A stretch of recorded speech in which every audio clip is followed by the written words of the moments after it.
course, the principal founder was Dame Fanny Waterman. It was she who had the idea. It started with a sleepless night when I said to my darling husband, Geoffrey, I'd like to have a competition, an international one in Leeds.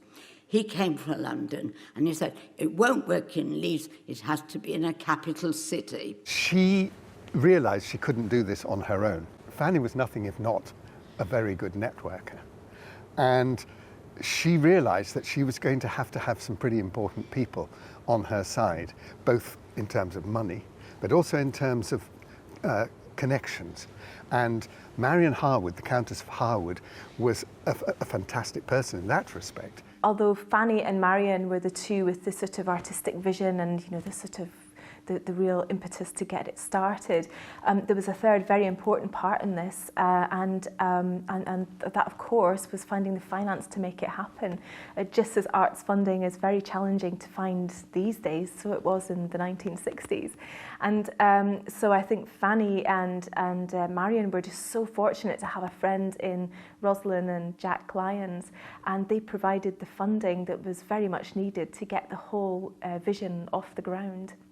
I think as competitions go, I think we've got it in as good a shape now as really as one can. If you can accept that competitions are very good for the young professional artist, it's practically the only way for them to make a breakthrough, then I think we've got as near to that as we can. I think on the positive side of a competition, I think what is exciting and good about it is that one discovers possibly a great new talent, and one is in a position to help, really in a practical way, to further it through all these engagements. Well, I think that Fanny and her co-founders had the great good judgment, but also good luck, to have very quickly a succession of winners and alumni in this competition who rocketed to stardom very quickly. In 1966 already, just the second competition, there was the Spanish pianist Rafael Orozco, who died rather early, but who had a fantastic career.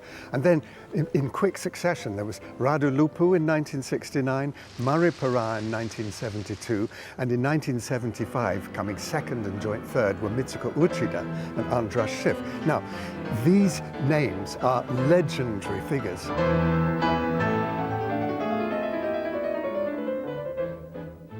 How important do you think the Leeds competition was for you in your career? I think that it was the most important thing that's happened to me, because only after that I started to have my career. They had these legendary figures very quickly in the first 5 competitions, which in a way set the seal, the international cachet, if you like, for this competition, which then became known as the Leeds the world over. So the name Leeds became synonymous with the Leeds International Piano Competition.